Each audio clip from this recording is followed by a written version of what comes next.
Am I overthinking this, or is my boyfriend acting suspicious? I 29F recently moved in with my boyfriend 31M after dating for 2 years. Everything has been great, but lately I've noticed some strange behavior. He's been really protective of his phone, which isn't like him at all. He used to leave it lying around, but now he always keeps it on him, even when he goes to the bathroom.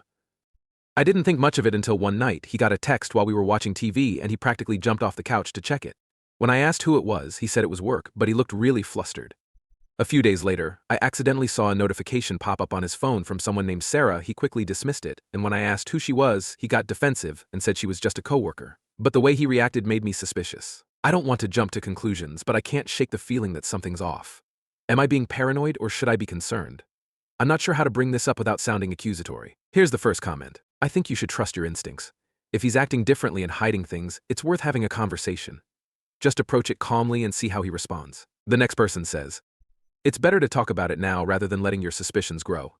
If it's nothing, he'll reassure you, but if he's hiding something, his reaction will tell you a lot. The last commenter says, you're not being paranoid. When someone's behavior changes like that, it's usually for a reason. Be honest about your feelings and don't let him make you feel crazy for noticing something's off. Update 2 weeks later. 2 weeks have passed since I last posted, and things have taken a turn I never expected. After reading the advice and mustering up the courage, I decided to have a calm conversation with my boyfriend about everything.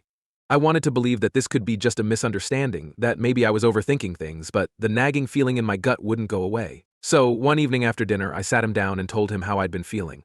I explained how his behavior with his phone had changed, how he seemed on edge, and how the notification from Sarah made me uneasy. I made sure to keep my tone calm, emphasizing that I wasn't accusing him of anything but that I needed to understand what was going on. He listened to me, and for a moment I thought he was going to open up. But instead, he got defensive. He said I was being paranoid, that I was making a big deal out of nothing. He insisted that Sarah was just a coworker, someone from his team who occasionally reached out about work-related matters. But something about his tone, the way he avoided eye contact, didn't sit right with me. I tried to let it go, but over the next few days, things got worse. He became more secretive, spending more time out of the house, often without telling me where he was going. When he was home, he was distant, barely engaging in conversation, and when he did, it was usually short and curt. I felt like I was living with a stranger, someone who was shutting me out completely. One evening, he said he was going out to meet some friends. I decided to give him the benefit of the doubt, but as soon as he left, I couldn't shake the feeling that he was lying to me. I was tired of feeling like I was going crazy, so I did something I never thought I'd do.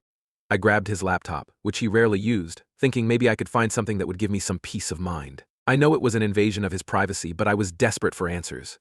When I opened it, I found that he had forgotten to log out of his email. My heart pounded in my chest as I debated whether or not to look. But curiosity and fear got the better of me, and I clicked on his inbox. At first, it was just work emails, nothing out of the ordinary. But then I noticed a folder titled Sarah. My stomach dropped. I clicked on it, and what I found turned my world upside down. The emails between him and Sarah were far from work-related. They were personal, intimate even. They talked about how much they missed each other, how they couldn't wait to be together again. There were photos, 2 selfies of them together, laughing, holding hands, even kissing. The timestamps showed that these emails had been going on for months, long before I noticed any changes in his behavior. I couldn't breathe. It felt like the ground had been ripped out from under me. How could he do this to me? We had just moved in together, we were supposed to be building a life together, and all this time he had been seeing someone else. But it didn't stop there. As I read further, I discovered something even more shocking. The emails revealed that this wasn't just an affair, it was something much more complicated. It turned out that Sarah wasn't just some random coworker. She was his ex-girlfriend, the one he had dated for years before me, the one he told me he had completely moved on from. They had apparently reconnected about 6 months ago, and from the looks of it, they had picked up right where they left off. In one of the emails, he wrote about how he was torn between us, how he loved me but couldn't let go of her. He admitted that he had been struggling with his feelings, that he didn't know what to do, but that being with her made him feel alive in a way he hadn't felt in years. I felt sick. This wasn't just a fling, he was emotionally invested in her, and he was lying to both of us. But what really floored me was a message from her saying she was coming to town in a few weeks, and they planned to figure things out once and for all. She wanted him to make a choice, me or her. I didn't know what to do. My first instinct was to pack my bags and leave, to get as far away from him as possible. But a part of me wanted to confront him, to demand answers, to make him see what he was about to lose. I was torn between my anger, my heartbreak, and the tiny sliver of hope that maybe, just maybe, he would choose me. I spent the next few days in a daze, barely able to function. I couldn't eat, I couldn't sleep. And every time I looked at him, I felt like I was going to break down. I didn't tell him what I had found, but I knew I couldn't keep pretending everything was okay. Then, a week later, he dropped a bombshell on me. He came home one evening, looking more serious than I'd ever seen him. He sat me down and told me he needed to talk. My heart raced as I braced myself for what was coming. He confessed. He admitted that he had been seeing Sarah, that he had been lying to me for months. He told me how conflicted he felt, how he still had feelings for her, but didn't want to hurt me. He said he was sorry, that he never meant for things to get so complicated, but that he was in love with both of us. I couldn't believe what I was hearing. I was devastated, angry, but also weirdly relieved that he was finally being honest with me. He said he needed time to figure things out, that he wasn't ready to make a decision yet, but that he wanted to be truthful with me from now on. I didn't know what to say. Part of me wanted to scream at him, to tell him to get out of my life. But another part of me, the part that still loved him, wanted to fight for our relationship. I told him I needed time to process everything, that I couldn't make any decisions right then and there. That night I cried myself to sleep, feeling more lost and alone than ever. The next day I decided I needed to get out of the house, to clear my head. I went for a long drive, trying to make sense of everything that had happened. As I was driving, I got a call from an unknown number. I almost didn't answer, but something told me I should. When I picked up, it was Sarah. She told me that she had found out about me, that she had no idea he was still with me, and that she was done with him for good. She apologized for everything, saying she felt just as betrayed as I did. I was stunned. She told me that she had already confronted him and that he had begged her to stay, but she couldn't. She said she didn't want to be part of a love triangle and that she was moving on with her life. In that moment, everything became clear to me. He wasn't worth it, none of it was. I realized that I deserved better than someone who couldn't make up his mind, who was willing to play with both of our hearts just to avoid being alone. When I got home, I packed my things and left. I didn't leave a note, didn't give him a chance to explain or apologize again. I just left, and I haven't looked back since. It's been a few weeks now, and while it still hurts, I know I made the right decision. I've been leaning on my friends and family, focusing on myself and trying to heal. It's going to take time, but I'm starting to feel like myself again. As for him, I don't know what he's doing, and honestly, I don't care. I blocked his number, deleted him from my life, and I'm moving forward. I've learned a lot from this experience, but the most important lesson is that I deserve to be with someone who chooses me, without hesitation. I'm not sure what the future holds, but I'm ready to face it on my own terms. Update 1 month later. It's been a month since I left, and I feel like a completely different person. When I first walked out, I was devastated, but now I realize it was the best decision I could have made. In the weeks that followed, I focused on rebuilding my life, piece by piece. I moved into a small apartment closer to my work, and it's starting to feel like home. The first few nights were hard, everything felt strange and unfamiliar, and I couldn't help but think about him and what we had. But as the days went by, I started to rediscover who I am outside of that relationship. I've been spending more time with friends, going out, and even picking up some old hobbies I had neglected for too long. I also started seeing a therapist. At first, I was hesitant, but talking to someone has helped me process everything that happened. I've been working through the betrayal, the lies, and the way I let myself get caught up in his web of deception. It hasn't been easy, but each session leaves me feeling a little lighter, a little more in control of my life. As for him, I haven't heard a word. I blocked him on everything, and from what mutual friends have told me, he's been keeping a low profile. Apparently, Sarah really did cut ties with him, and he's been left to pick up the pieces of his own mess. Part of me feels a strange sense of satisfaction knowing that he's facing the consequences of his actions. But mostly I just feel indifferent. I never thought I'd reach a point where I could think about him without feeling a rush of anger or sadness, but here I am. I don't miss him, and I don't miss the relationship. What I miss are the things I lost while I was with him, my confidence, my sense of self, my independence. But I'm getting those things back, slowly but surely. The most surprising change has been how much I've started to enjoy my own company again. I've always been someone who values alone time, but during the relationship I lost sight of that. Now I'm taking myself out on solo adventures, hiking, going to movies, trying new restaurants. It's empowering to realize that I don't need anyone else to feel complete. A few days ago, I ran into an old friend who had no idea what had happened.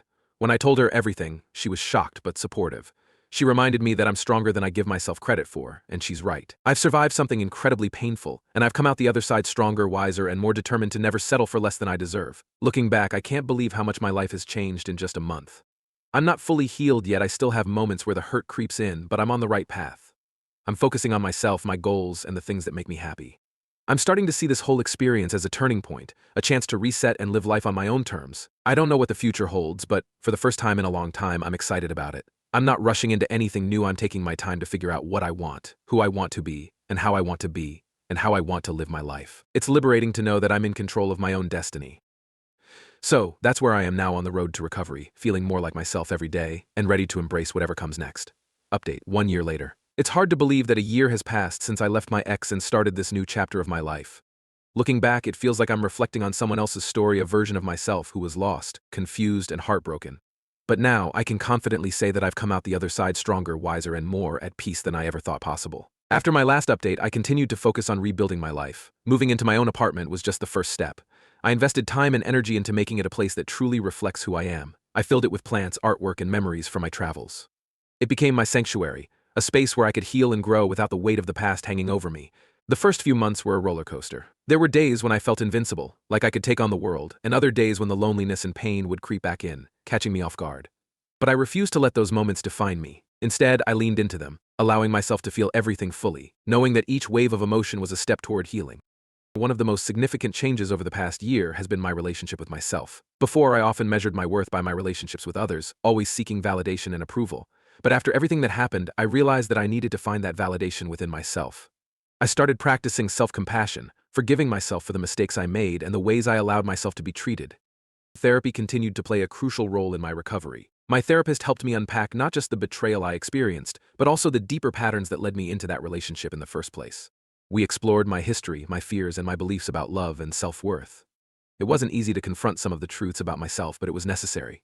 Through that process, I learned to set boundaries, to recognize red flags early on, and to trust my instincts. One of the most empowering moments came when I finally let go of the anger I had been holding on to. For months, I had harbored so much resentment toward my ex for lying to me, for betraying my trust, for making me doubt myself. But carrying that anger was exhausting, and I realized that it was only hurting me. So, with the guidance of my therapist, I worked on releasing that anger. I wrote letters to my ex that I never sent, poured out all the pain and frustration, and then, one day, I burned them. Watching those letters turn to ash felt like a release, like I was finally freeing myself from the chains of the past. As time went on, I started to open myself up to new experiences and new people. I reconnected with old friends, made new ones, and even began dating again. But this time, I approached relationships with a newfound sense of clarity and confidence. I was no longer willing to settle for anything less than what I deserved. I took things slow, enjoying the process of getting to know someone without rushing into anything serious. It was about 6 months ago, I met someone who has been a breath of fresh air in my life. He's kind, patient, and genuinely interested in getting to know me for who I am. There's no rush, no pressure, we're just enjoying each other's company and seeing where things go. It's the healthiest, most balanced relationship I've ever had, and I'm grateful for the journey that led me here. But even as I've started to build a new relationship, I've remained committed to my personal growth. I've taken up new hobbies, traveled to places I've always wanted to visit, and even started volunteering with a local charity. These experiences have enriched my life in ways I never expected, giving me a deeper sense of purpose and fulfillment. Professionally, I've also made strides. I threw myself into my work, and it paid off. I received a promotion a few months ago, and I'm now leading a project that I'm incredibly passionate about. It's challenging, but it's also deeply rewarding, and it's given me a renewed sense of confidence in my abilities. Looking back, I can see how far I've come. A year ago, I was heartbroken, lost, and unsure of who I was without my relationship. But today, I'm proud of the person I've become. I'm stronger, more resilient, and more in tune with my needs and desires. I've learned to trust myself, to value my own company, and to find joy in the little things. As for my ex, I've heard bits and pieces about his life through mutual friends. Apparently, things didn't work out with Sarah, and he's been single for a while now.